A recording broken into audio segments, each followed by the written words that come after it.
ৰাম হেন জানি সাৱধানে শুনা সবে নৰে ও নাহি ধৰ্ম কৃষ্ণ কথা শ্ৰৱণ পৰে ৰাম তপ জপ যজ্ঞ মহাদান তীৰ্থ স্নান কৌটি ভাগ নুহে কৃষ্ণ কথাৰ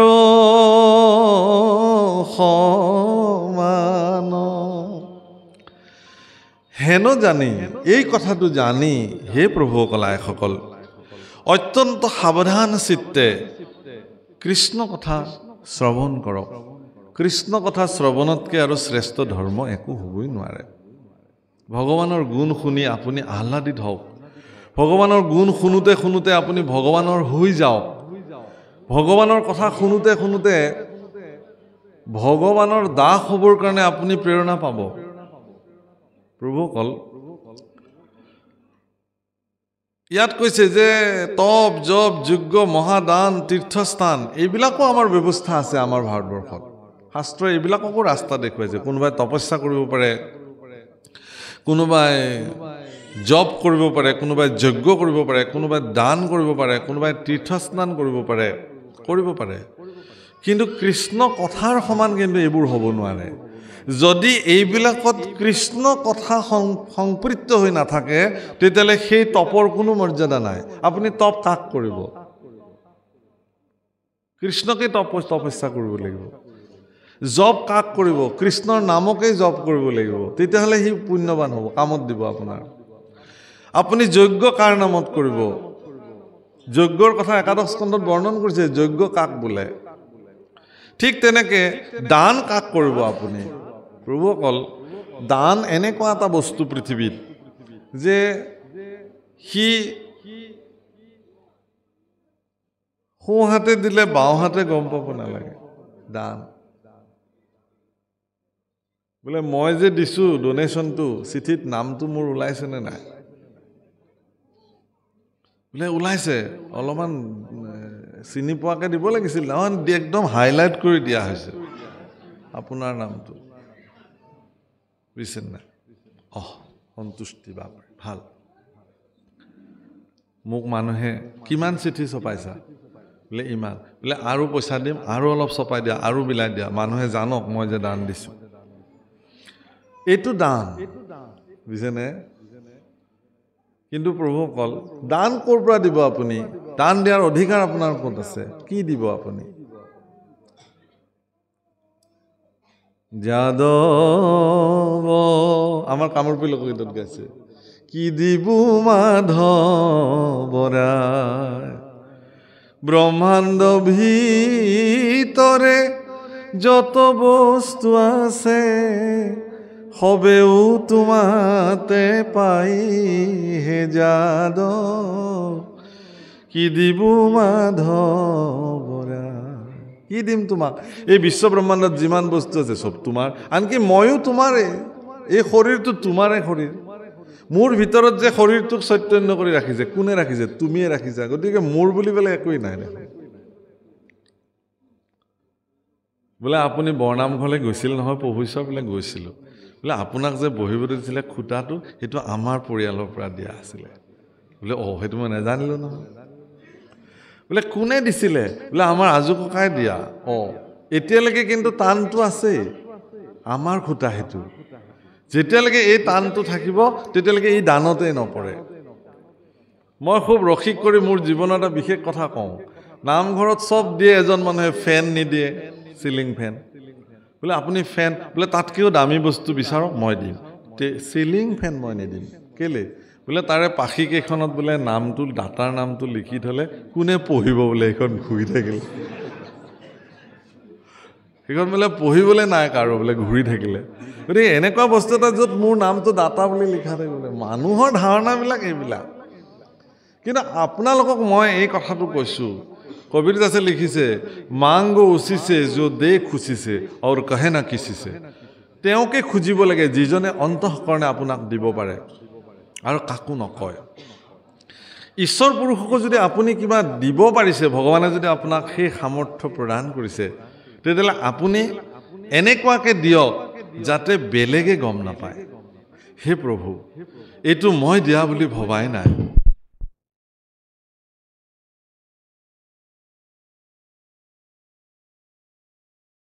দিবও খুজিছে ভগৱানক, তেতিয়াহ'লে আপুনি কি বুলি দিব লাগে তাকে নামঘোষাত মাধৱ পুৰুষে লিখিছে।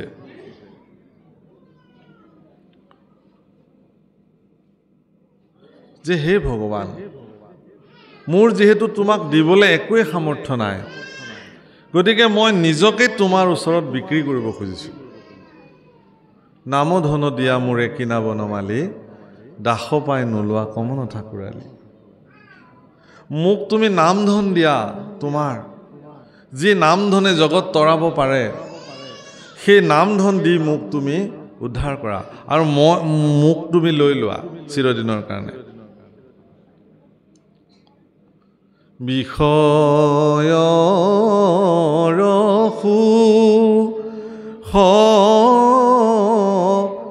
শুকৰ কহু পাইয়াৰে, হৰি পদ সেৱা মানৱীবিনে নাই। নাম পৰম ধন চিন্তহু মন ভাইয়াৰে, তনু চিন্তামণি বিফল হি যায়। আকৌ কৈছে, বিষয় কাচক লাগি মানিক বিকায়। প্ৰভুসকল, এজন শৰিকতীয়া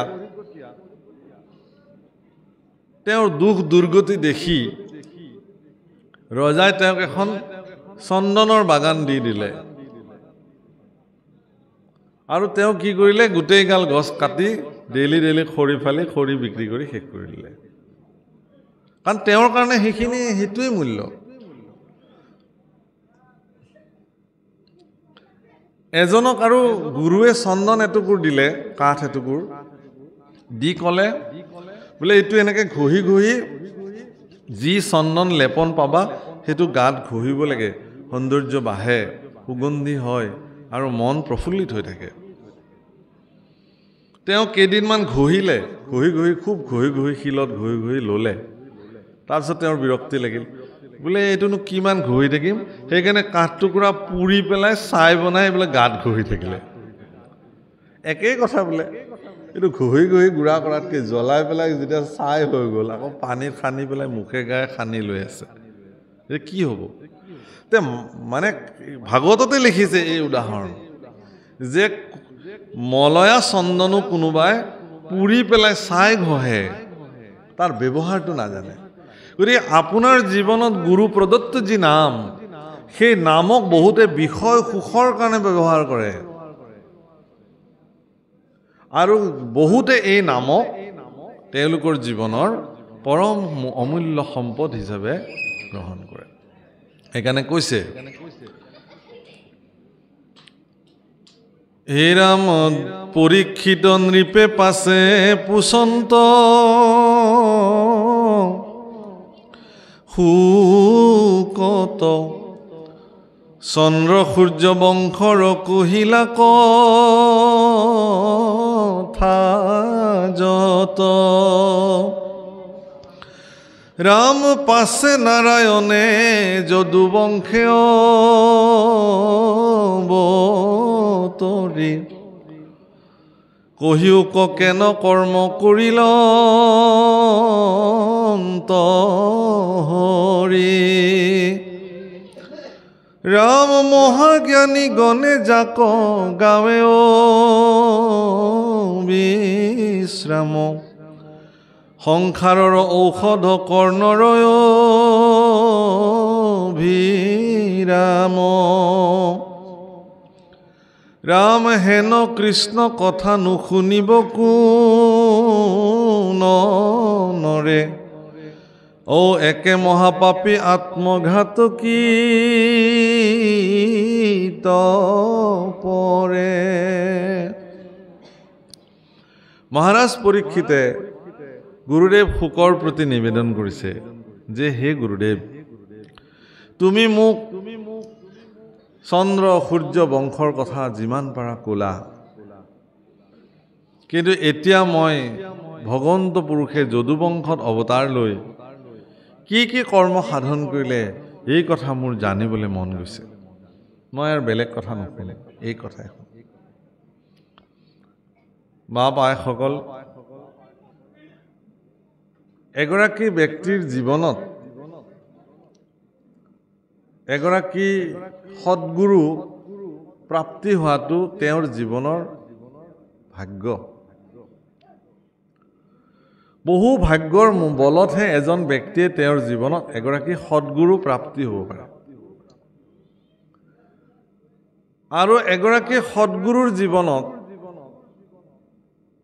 বিশ্বস্ত আৰু দাসত্ব মানি লোৱা শিষ্য প্ৰাপ্তি হোৱাটো গুৰুৰ কাৰণে আকৌ পৰম সৌভাগ্য। মহাপুৰুষ শ্ৰীমন্ত শংকৰদেৱ গুৰুজনাৰ জীৱনত মাধৱদেৱৰ দৰে শিষ্য প্ৰাপ্তি হোৱাটো গুৰুজনাৰ কাৰণে পৰম ভাগ্য। যদি মাধৱদেৱক তেওঁৰ জীৱনত নাপালেহেঁতেন তেতিয়াহ'লে হয়তো বহু সৃষ্টি আজিও বেকত নহ'লহেঁতেন। আৰু মাধৱদেৱৰ জীৱনৰো পৰম ভাগ্য যে তেওঁ শংকৰদেৱৰ নিচিনা এগৰাকী গুৰু তেওঁৰ জীৱনত প্ৰাপ্তি। শুকদেৱৰ জীৱনৰ পৰম ভাগ্য যে তেওঁ পৰীক্ষিতৰ নিচিনা এগৰাকী শিষ্য তেওঁৰ জীৱনত প্ৰাপ্তি হৈছে, যাক তেওঁ ভাগৱত কথা ক'বলৈ পালে। আৰু পৰীক্ষিতৰ জীৱনৰো পৰম সৌভাগ্য যে তেওঁ শুকৰ নিচিনা এগৰাকী নিৰ্গুণবাদী পুৰুষ, পৰম বেদজ্ঞ শাস্ত্ৰজ্ঞ গুৰু তেওঁৰ জীৱনত তেওঁ গুৰু হিচাপে প্ৰাপ্তি হ'ল। শুকদেৱৰ কথা ভাগৱতত বৰ্ণন কৰিছে। শুকদেৱ যেতিয়া আহিছে, শুকদেৱ বিবস্ত্ৰ আছিল, তেওঁৰ শৰীৰত এচিকুটো কাপোৰ নাছিলে, বিবস নাছিল, দিগম্বৰ। আৰু তেওঁক পগলা বুলি শিশুবিলাকে শিল দলিয়াইছে তেওঁৰ গাত। গাঁৱৰ শিশুবিলাকে এনেকে শিল চিল দলিয়াইছে। কিন্তু সেই শিশুবিলাকৰ শিলৰ দলি তেওঁৰ শৰীৰত লাগি শৰীৰ ফাটি গৈছে, শৰীৰৰ অনিষ্ট সাধন হৈছে। কিন্তু তেওঁ কোনো ধৰণৰ প্ৰতিক্ৰিয়া ব্যক্ত নকৰি নিজৰ গতিত নিজে নিজে গৈ আছে। আৰু নগৰৰ যিবিলাক নাৰী আছে তেওঁলোকে দেখিছে যে ইমান সুন্দৰ শৰীৰৰ এগৰাকী পুৰুষ দেখিলেই কান্তি আহে, ভগৱানৰ দৰে দেখাত, সাক্ষাৎ কৃষ্ণ। গতিকে সেই কামিনীসকলে সেই পুৰুষৰ সংস্পৰ্শ পাবৰ কাৰণে পিছে পিছে পিছে পিছে বহু নাৰী আহিছে। কিন্তু আহি আহি আহি শুকদেৱ যেতিয়া সেই ভৰা ব্ৰহ্মসভাত, ঋষিসকলৰ সভাত, য'ত পৰীক্ষিত বহি আছে, সেই স্থানত যেতিয়া জাজ্জল্যমান অৱস্থাত শুকদেৱ আহি উপস্থিত হৈছে, শুকদেৱৰ শৰীৰৰ পৰা ওলোৱা সূৰ্যসম ৰশ্মি, বিশেষ প্ৰকাশ, জ্যোতিমান আৰু শুকদেৱৰ যি পাণ্ডিত্যৰ প্ৰকাশ, তাকে দেখি শৌনক আদি ঋষিসকলে সকলোবিলাক নিজৰ স্থানৰ পৰা থিয় হৈছে আৰু শংখ ঘণ্টা ভেৰি বজাই শুকদেৱৰ জয় জয়কাৰ কৰিছে। তাৰপিছত সকলোৱে তেওঁক দণ্ডৱত প্ৰণিপাত নিবেদন কৰিছে। তেতিয়াই শিশুবিলাকে ভাবিছে যে এইজন পগলা নহয়, আৰু নাৰীবিলাকেও ভাবিছে যে আমি ভবাৰ নিচিনা এইজন এজন তেনেকুৱা পুৰুষ নহয়, এইজন এগৰাকী সিদ্ধ পুৰুষ, সাধক পুৰুষ। আৰু এওঁলোকৰ এই আচৰণ দেখি মহাৰাজ পৰীক্ষিতে দেখিছে যে এইগৰাকীয়ে সৰ্বশ্ৰেষ্ঠ মোৰ জীৱনৰ গুৰু হ'ব। কাৰণ মহাৰাজ পৰীক্ষিতে ভাগৱত শুনিব আহিছিল এইকাৰণে যে এগৰাকী ঋষিৰ দ্বাৰা তেওঁ অভিসম্পাত প্ৰাপ্ত হৈছিল। 7 দিনৰ ভিতৰত তেওঁক তক্ষকে দংশন কৰিব, তেওঁৰ মৃত্যু হ'ব। মহাৰাজ পৰীক্ষিতে ইচ্ছা কৰিলে সেই ঋষিগৰাকীক মতাই আনিব পাৰিলেহেঁতেন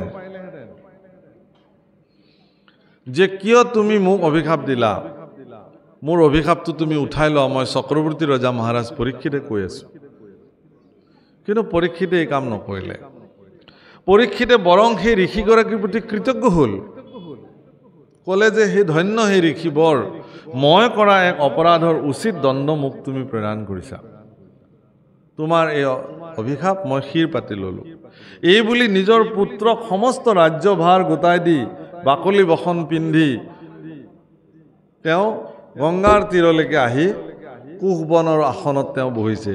যিজন পৰীক্ষিত অকণমান আগলৈকে স্বৰ্ণময় বিৰাট সিংহাসনত চক্ৰৱৰ্তী ৰজা হিচাপে বিদ্যমান হৈ আছিল, সেই পৰীক্ষিতে কিন্তু আজি জীৱনৰ সৰ্বোচ্চ পৰিত্যাগ কৰি কুশবনৰ আসনত গংগাৰ তীৰত বহি কৃষ্ণ চিন্তাত নিমগ্ন হৈছে। সিদ্ধান্ত কেনেকুৱা চাব? এনেকুৱা ত্যাগী পুৰুষ কোন হ'ব পাৰে? ভাগৱতত প্ৰশ্ন হৈছে, শৌনক আদি পুৰুষসকলে পৰীক্ষিত সম্পৰ্কত প্ৰশ্ন কৰিছে যে কি কাৰণত তেওঁ ইমান প্ৰজাবৎসল আৰু জ্ঞানী ৰজা হোৱাৰ পিছতো কিয় তেওঁক ঋষি অভিশাপ দিলে? কিয় তেওঁ তৰুণ কালতে শৰীৰ ত্যাগ কৰিবলগীয়া হ'ল? দ্বিতীয় প্ৰশ্ন। তৃতীয় প্ৰশ্ন কৰিছে যে দেৱৰ দুৰ্লভ সুখদেৱ মহামুনি তেওঁক গুৰু হিচাপে পৰীক্ষিতে কেনেকৈ প্ৰাপ্তি হ'ল? শৌনক প্ৰমুখে ঋষিসকলে এই প্ৰশ্ন কৰিছে।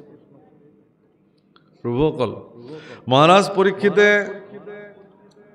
সকলো পৰিত্যাগ কৰি গংগাৰ তীৰত যেতিয়া বহিছে, তেওঁক সৌজন্যতামূলক সাক্ষাৎ কৰিবলৈ অহা প্ৰতিগৰাকী ঋষিক তেওঁ সুধিছে যে মৃয় মানস্য কিম কাৰ্যম, মৃত্যুমুখী লোকৰ কি কাম?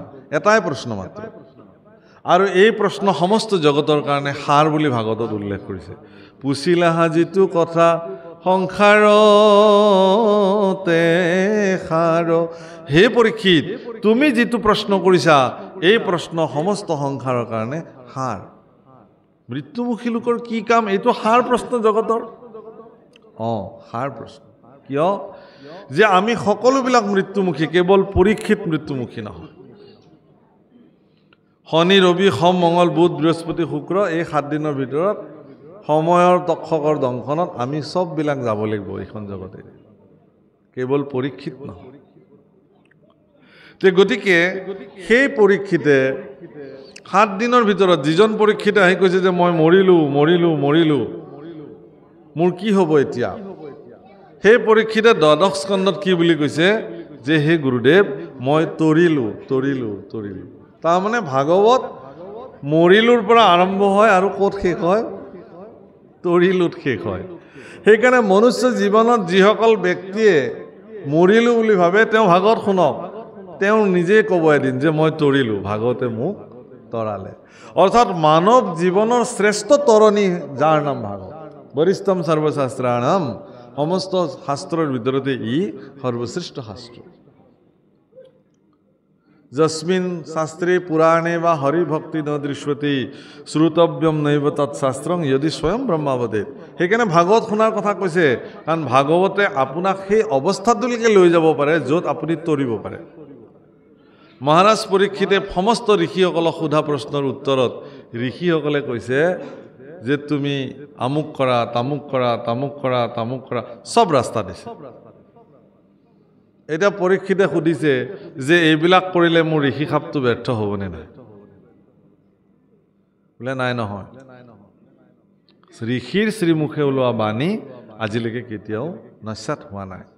হে মহাৰাজ, তোমাৰ শৰীৰতো ঋষিশাপ সৰ্বদা প্ৰতিফলিত হ'বই। বোলে তক্ষকৰ বিষ যন্ত্ৰণাত ছটফটাই মৰিব লাগিব, বিষ যন্ত্ৰণাৰ পৰা মুক্ত হোৱাৰ কিবা উপায় আছেনে নাই? নাই। তক্ষকে দংখিলে বিষ যন্ত্ৰণা পাবই। তক্ষকডাল নেদেখাকে মৰিব পৰা যাবনে নাই? বোলে নাই, তক্ষক আহিলেতো তুমি দেখিবাই। কিন্তু একেখিনি প্ৰশ্ন যেতিয়া সুখদেৱে সুধিলে, সুখদেৱৰ তাতে যেতিয়া সোধা হ'ল, ইয়াৰ উত্তৰ কিন্তু সুখদেৱে বেলেগ ধৰণে দিছে। বোলে মৃয় মানস্য কিম কাৰ্যম, মৃত্যুমুখী লোকৰ কি কাম? বোলে শ্ৰৱণ কীৰ্তন কৰা। বাহ, কেনেকে? বোলে এইটো কলিকাল। হৰে নাম হৈব কেৱলম, কলো নাস্তি নাস্তব্য গতিৰন্যথা। কলিকালত হৰিনাম ব্যতিৰেক আৰু অন্য গতি নাই, যুগ ধৰ্ম। গতিকে ইয়াত তুমি হৰিনামেই শ্ৰৱণ কীৰ্তন কৰিব লাগিব। বোলে ঋষি সাপ ব্যৰ্থ হ'বনে নাই? বোলে নহয়। তক্ষকৰ বিষয় যন্ত্ৰণাৰ পৰা মুক্ত হ'মনে নহ'ম? বোলে যদি তোমাক দংশন কৰে তেতিয়াহ'লে মুক্ত নোহোৱা, কিন্তু তোমাৰ শৰীৰটোক যদি কেৱল দংশন কৰে তেতিয়াতো তুমি নোপোৱা। তক্ষকডাল নেদেখাকে মৰিব পৰা যাবনে নাই? বোলে যদি তোমাক দংশন কৰে তুমি দেখিবা, তোমাৰ শৰীৰটোক যদি দংশন কৰে, তাৰ আগে আগে যদি তোমাৰ শৰীৰৰ পৰা তুমি তোমাক পৃথক কৰিব পাৰা, তেতিয়াহ'লে তক্ষকডাল দেখাৰ প্ৰশ্নই নাই। তাৰমানে গুৰুদেৱ মই বেলেগ আৰু মোৰ শৰীৰটো বেলেগ নেকি? এৰা, তুমি বেলেগ, তোমাৰ শৰীৰটো বেলেগ।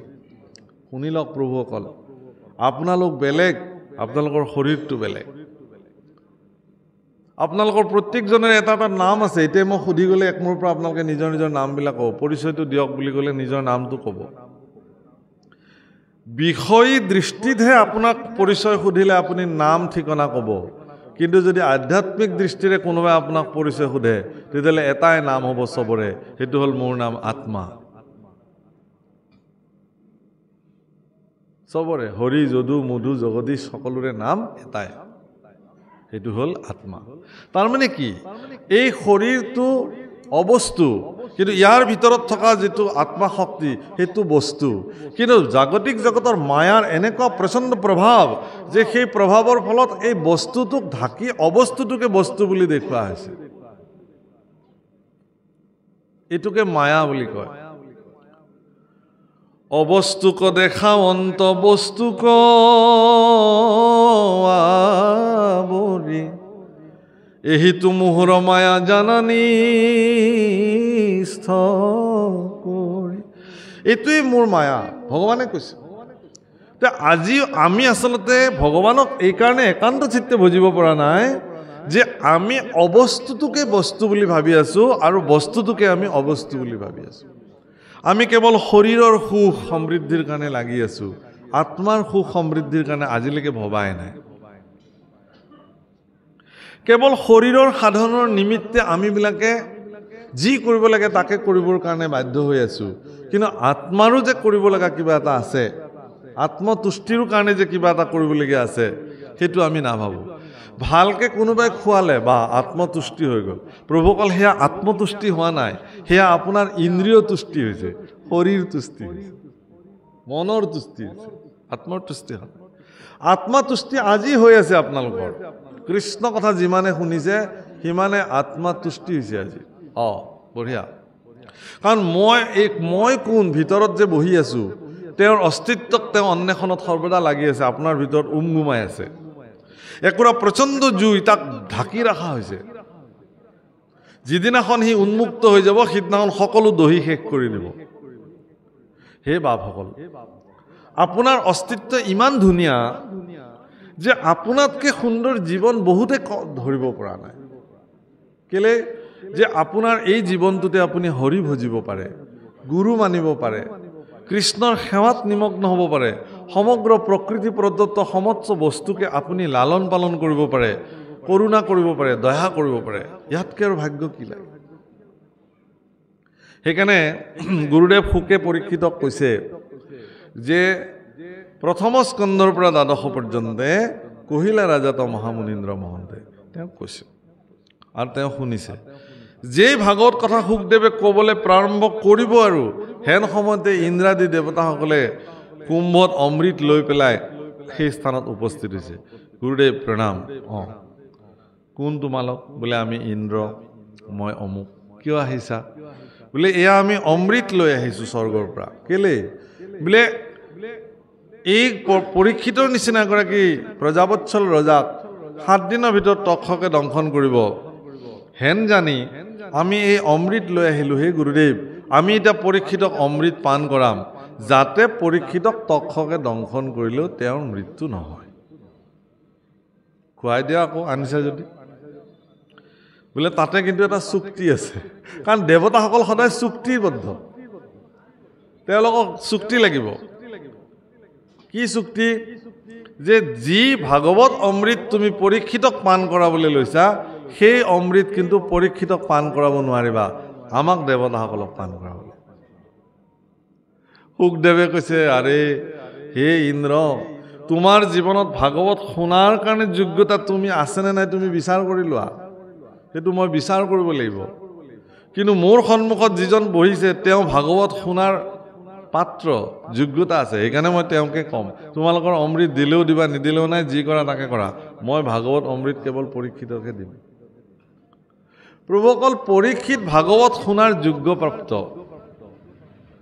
ভাগৱতত লিখিছে নামঘোষাটো মানুহপুৰুষে লিখিছে তোমাতো কহিব সেই শাস্ত্ৰ তুমি আকৌ শুনি বাৰ পাত্ৰ মহাপুৰুষৰ সেৱক তুমি সম্প্ৰতি তুমি মহাপুৰুষৰ সেৱক সেইকাৰণে হে পৰীক্ষিত তুমি এই ভাগৱত শাস্ত্ৰ শুনাৰ পাত্ৰতা আছে তোমাৰ যোগ্যতা আছে পাত্ৰ মানে ইয়াত যোগ্যতা বুজাইছে গতিকে এতিয়া যিসকলে ভাগৱত শুনিবৰ কাৰণে ইয়াত বহিছে তেওঁলোকে নিজৰ নিজৰ পাত্ৰতাটো নিজে নিজে নিৰূপণ কৰি ল'ব সেইটো নিয়ম কোনেও কাৰো পাত্ৰতা নেদেখুৱায় মই ক'ব নোৱাৰোঁ যে এখেতৰ পাত্ৰতা নাই বা এখেতৰ পাত্ৰতা আছে কিন্তু পাত্ৰতাটো মই নিজেই বিচাৰ কৰি ল'ব লাগিব মই পাত্ৰ হয় নে নহয় ভাগৱত শুনিব পৰাৰ যোগ্যতা মই অৰ্জন কৰিছোঁ নে নাই মহাপুৰুষৰ সেৱক মই হ'ব পাৰিছোঁ নে নাই এগৰাকী ঋষিয়ে ভাৰতবৰ্ষত ঋষি আছিলে বেছি দিনৰ কথা নহয় ছত্ৰপতি শিৱাজী মহাৰাজৰ গুৰু স্বামী ৰাম সুখদাস স্বামী ৰাম সুখদাসে এদিন ভিক্ষা কৰিবলৈ এগৰাকী মানুহৰ ঘৰলৈ আহিলে ভূ ভৱতী ভিক্ষাং দেহি এনেকৈ ক'লে এগৰাকী মহিলাই ততাতয়াকৈ ওলাই আহি দেখিলে যে পৰম প্ৰসিদ্ধ ঋষি স্বামী ৰাম সুখদাসজী আহিছে আসন ভাষণ দি বহিব দিলে পাদ্য অৰ্ঘ্যে পূজা কৰিলে গুৰুদেৱ কি সেৱা কৰিব পাৰোঁ বোলে মোৰ ভোক লাগিছে মোক কিবা খাবলৈ দিয়া তেওঁ সুন্দৰ অন্ন ব্যঞ্জন লৈ আহিলে আৰু তেওঁ কমণ্ডলুটো আগবঢ়াই দিলে কমণ্ডলুটোৰ ওপৰত থকা যিটো পাত্ৰ বাতি তাতে যিখিনি ধৰে সেইখিনিয়ে তেওঁ এদিনত খায় তিনি ঘৰ মানুহৰ তাতে যাব তিনি ঘৰ মানুহ তাতে যদি ভিক্ষা নাপায় সেইদিনাখন নাখায় ইমান সংযমী পুৰুষ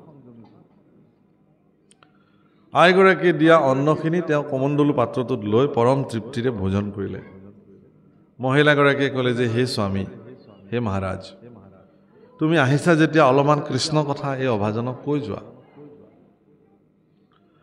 বোলে আজি নকওঁ কেতিয়াবা আহিলে কম গুচি গ'ল তে বহুদিনৰ পিছত আকৌ এদিন আহিলে ভূ ভৱতী ভিক্ষাং দেহি মাত শুনাৰ লগে লগে তেওঁ বুজি পালে যে স্বামীজী আহিছে তেওঁ তৎক্ষণাত ওলাই আহিলে আসন মুখন দিলে পাদ্য অৰ্ঘ্যে পূজা কৰিলে গন্ধে ধূপে সাদৰিলে ক'লে গুৰুদেৱ আজি মই কৃষ্ণ কথা তোমাৰ শ্ৰীমুখৰ পৰা শুনিব সৌভাগ্য হ'বনে বোলে আগতে খাবলৈ দিয়া অন্ন ব্যঞ্জন লৈ আহিলে কমণ্ডলুটো আগবঢ়াই দিলে আজি কিন্তু তেওঁ কমণ্ডলুটোত অন্ন দিবৰ কাৰণে আইগৰাকী প্ৰস্তুত নহয় কৈছে হে স্বামী তোমাৰ কমণ্ডলু পাত্ৰটো বহুত লেতেৰা হৈ আছে সেইটো পখালি লোৱা নহ'লে মোকে দিয়ক মই পখালি দিওঁ বোলে একো নহয় দি দিলে হ'ল মই খাম বোলে নাই নাই বহুত লেতেৰা কিবা কিবি পৰি আছে এইবোৰ একো নহয় মইহে খাম দি দিয়া তেওঁ নেৰে আইগৰাকী নিদিয়ে কিয় নিদিয়া তুমি মোক ইয়াতে বোলে চাওক গুৰুদেৱ মই বৰ কষ্টকৈ এইখিনি বনাইছোঁ তোমাৰ কাৰণে গতিকে এইটো লেতেৰা পাত্ৰত দিয়াৰ লগে লগে মই ইমান কষ্টৰে বনোৱা অন্নখিনি তৎমুহূৰ্তত লেতেৰা হৈ যাব ধন্য তুমি যে মোক কৈ আছা কৃষ্ণ কথা ক'ব লাগে কৃষ্ণ কথা ক'ব লাগে ময়ো মোৰ জীৱনজোৰা সাধনেৰে কৃষ্ণ কথা অৰ্জন কৰিছোঁ এতিয়া তুমি পাত্ৰটো ঠিকে আছানে নাই এইবোৰ ল'বৰ কাৰণে মই কেনেকৈ জানিম মোৰ পাত্ৰটো কমণ্ডলুৰ পাত্ৰটো বাহ্যিক দৃষ্টিৰে তুমি দেখিছা এতিয়া তোমাৰ যিটো পাত্ৰ য'ত কৃষ্ণ কথা মই এতিয়া থওঁ সেই পাত্ৰটো কিমান শুদ্ধ তুমি ইয়াৰ পাত্ৰ হৈছানে নাই এইটো মই কেনেকৈ জানিম সিদ্ধান্তটো তুমি দিব লাগিব না মোক এতিয়া সেইকাৰণে প্ৰভুসকল আজিকালি দেখা যায় যে দেখাক দেখি আমি ধৰ্ম কৰোঁ ভাগৱত পাঠ পাতোঁ কিন্তু আমি সেই ভাগৱত শুনিবৰ কাৰণে নিজক প্ৰথমতে পাত্ৰতা কৰি তোলো নে নতোলো এইটো কিন্তু বহুত ডাঙৰ প্ৰশ্ন আজিৰ তাৰিখত যদি কোনোবা এখন গয়া ৰাইজে বা কোনোবা এটা অনুষ্ঠানে যদি ভাগৱতৰ আয়োজন কৰে প্ৰথমতে তেওঁ যিটো অঞ্চলত ভাগৱত পাঠৰ আয়োজন কৰিব সেই অঞ্চলৰ ব্যক্তিসমূহে নিজক ভাগৱত শুনাৰ কাৰণে প্ৰথমে পাত্ৰ কৰি লোৱাৰ প্ৰয়োজন আছে। তাৰ পিছতহে এই অনুষ্ঠানটোৰ আয়োজন কৰিব লাগে। সেইটো বহুত ডাঙৰ কথা। নহ'লে সি অনৰ্থক হ'ব। অপাত্ৰত পৰাৰ লগে লগে সেই যেনেকৈ কমণ্ডলুটো লেতেৰা হৈ আছিলে, তাত শুদ্ধ অন্ন দিলেও সি লগে লগে অশুদ্ধ হৈ যাব। গতিকে মহাপুৰুষৰ সেৱক নোহোৱাকৈ একান্ত চিত্তে নিজকে যোগ্য পাত্ৰ হিচাপে অনুশোচনা নকৰালৈকে ভাগৱত কথা তেওঁ শ্ৰৱণ কৰিলেই যেনিবা তাৰ পৰা তেওঁৰ কি উপকাৰ হ'ব সেইটো তেওঁ নিজেহে জানিব। সেইকাৰণে গুৰুদেৱ শুকে পৰীক্ষিতৰ পাত্ৰতাটো জুখি চাইছিল। দেৱতাসকলকো নস্যাৎ কৰিছিল যে ইন্দ্ৰাদি দেৱতাসকলে যি শাস্ত্ৰ শুনাৰ যোগ্যতা অৰ্জন কৰা নাই, সেই যোগ্যতা কিন্তু এগৰাকী পৃথিৱীৰ লোক, এগৰাকী ৰজা হৈও মহাৰাজ পৰীক্ষিতে কিন্তু সেই যোগ্যতা অৰ্জন কৰিছিলে প্ৰভু।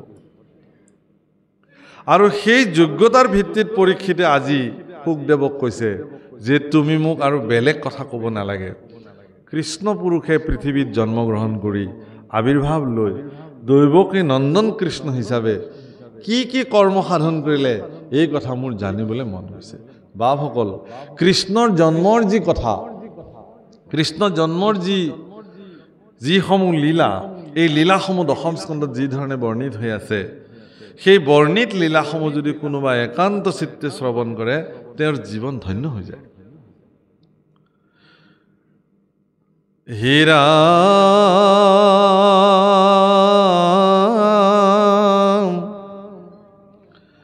সংসাৰাম হেন কৃষ্ণ কথা নুশুনিব কোনো নৰে, একে মহা পাপী আত্মঘাত কি তপৰে।